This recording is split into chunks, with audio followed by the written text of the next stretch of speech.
Hi, good morning everybody. Today we're actually repotting or potting up some of our currant and seaberry plants. I'd already started and I figured, well, I should probably at least grab my camera and kind of show you our little workflow here. So if you're interested in that, stay tuned. So this is our little storage area. We've only got 3 plants done, but got a male seaberry here and a couple of different, well, here's another male, and here's a botanical, whatever you call it, named variety of seaberry, and they're in really small pots like this that they came from in the nursery, and that just wasn't enough. It was starting to get root bound. So in order to make it through the rest of the summer and the winter, if we don't plant them, we definitely need to get bigger pots. Here's our nursery area, and this is kind of what we're dealing with. We have one currant here that's in too small of a pot and it's starting to yellow out, and then we have a whole bunch of other ones. I think that might be a grape, but I'm trying to focus on just these currants that are doing well in these smaller pots. This is probably a black currant, and then we have some red ones over there. As you can see, they won't be able to retain as much water during this hot, the hot part of the year. So we're just trying to give them the best chance to make it through, because we don't have a place to plant them yet. So we got to keep them in this little nursery for as long as we can. So the workflow here isn't anything too special. You can see there's still a bit of a plant right here. We'll just dump it out if we can.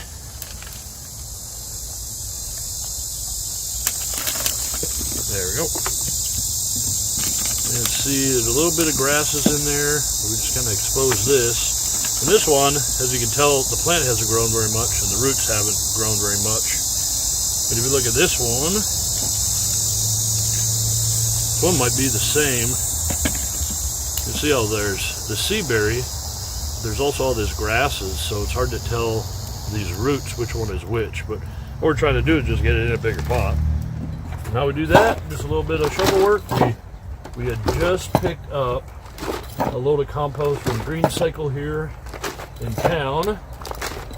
That way we get aged compost in here to give all the nutrients it might need. And then of course it'll have the space that it wants. And hopefully I'll get us through, especially during these hot months. A smaller pot just dries out so quickly that we really should have just potted them up in bigger pots. But we didn't know exactly how all this was going to work out in this kind of our first year of having a nursery. So we're actually now running out of this size of pot. So that's why I'm trying to focus on the seaberries, because I have fewer of them than I do currants. I'm going to have to get on Facebook Marketplace and see if I can get some larger pots, I suppose. And continue the work probably on another day. And you can see it takes quite a bit of dirt. In the past I've always just planted stuff. I've never kept a nursery. But now that we're doing a landscaping company, one of the selling points is having local like native plants, but also have plants that provide food and that they're actually accustomed to these weather patterns here. They're used to, they can survive a winter, they can survive a summer. They're hardy plants and all that stuff. So it's one of our selling points, that we order a package from us, you'll get plants that have been basically maintained in our backyard by hand, and they'll have a much higher success rate. So I know it looks a little ridiculous, just a little plant there, but it's a seaberry. And I'll keep an eye on this one, and maybe I'll even make a short about it later and go, hey, look, it used to be 2 inches, 3 inches tall, and there we go. So I just gotten done with this one, and then I went to go check, and the camera angle was off. I have it leaning against the side of my truck because I have a cheap tripod, and it doesn't fit very well. It doesn't balance, it doesn't equal out, it doesn't do very well. So until I can hire a camera guy, we're gonna have to deal with, I guess, some less than. We'll just have to deal with it the way it is. But this is kind of our work process here. You can see some of our mulch is falling in the deal there. And this plant still has some leaves on it. It's definitely struggling, but I mean, it has quite the crown on it, and it's shooting up other shoots from the root base. So I think this tree will do, or this bush will do just fine. But you can see the size difference in the width and the height. Hopefully that's a good angle. But I'll just fill this up from my pickup bed full of compost and we'll get it planted. I did want to mention also that we'd gotten 1 yard of this aged compost from Green Cycles, a place in town where they're instead of bringing your sticks and your branches and stuff or whatever else to the city, or leaving it on the side of the road for the city to bring it to Green Cycle, you can bring it yourself. It's kind of a weird deal. But you can bring it there and they actually just go through just a mulching process, so you can get rough mulch, which I usually get. It still has leaves in it. And then they have, you know, higher grade stuff. They do some dyeing with whatever sustainable soy-based dyeing, whatever else. But I usually use their last stage in the process is this compost, and I usually get this is our second. I think we've probably gotten 8 yards of compost this year, and we've used it to fill in some holes from some sugar maple slide dug up, and to do all this potting. And we have a small nursery, but the amount of dirt it requires is much more than I'd be able to produce with a backyard compost. Like there's just no way. I'd have to be taking in food scraps from restaurants, but restaurants, you're not quite sure what's in their food or in their waste or any of that stuff, so it's not exactly an option anymore. So you got to depend on the next best thing, and that's, you know, a local wood chipper mulcher that has a compost thing, and that way you can get your Seaberries in bigger pots when you need to. Last up, we'll be putting straw in here, and then we'll get them in the sun back in the nursery and be all right. I'm not going to bore you too much with the details and get this video done, but these are those pots that I just done.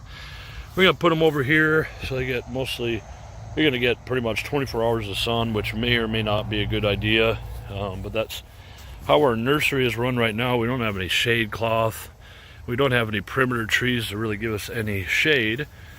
The best we can kind of do right now is keep pruning these to create some sort of canopy overhead, and that way we can have partial sun for the stuff that needs partial sun. You can see here, there's some things like this hazelnut is doing really well, but it also gets only morning sun and not much in the evening, and it seems to really like that. Now over there is where I had my Seaberries. You can see a couple right here, and these pretty much got the brunt of everything because the evening sun comes over like that, so there really wasn't much shade. So they seem to have been doing okay, but then there's some that another plant is taking over, and this one, there's some other grasses in there, but this one's doing okay. But it's kind of nice to, I mean, this is kind of the work that's required in the nursery, especially if you start off with such small spots, is you got to put your hands on the plants and weed them and do whatever else you need to do, because it is work, because it saves money, because a lot of these actually came from cuttings of this or cuttings of that, and I just put them in extra pots. So this is a free plant basically, and I just need to put in the work to maintain it. And before I forget, I actually wanted to mention that, like, the workflow part is really the potting of the plant is easy. It's just the travel time between here and there. So what I should have done is I should have actually parked my truck maybe closer to the nursery, maybe to like right here or back over there. Like, there's a reason why this path is so wide. So I get my truck all the way back there, and then I'll just have to walk a couple of feet instead of walking all the way through and dodging stuff and all that. So that's kind of one of the things that I just need to be aware of to speed up this whole process. And that way the actual maintenance of having a nursery, if I can get everything in bigger pots sooner, if I can get some sort of shade cloth, if I can get some sort of, you know, watering schedule, maybe an automatic waterer, because I think we're probably wasting water with a hose, especially since we keep forgetting to turn it off. But some of those things are, you know, I'm only finding out because we tried it. You know what I mean? Like, we bought some plants last year and let them overwinter. We saw that a bunch of stuff survived, some apple trees and whatnot. We're like, well, I guess we'll keep going. So now that we have a spot, we just need to, you know, fine-tune our little process here. So I'll leave you with that, with a shot of my Chinese apricot in the background.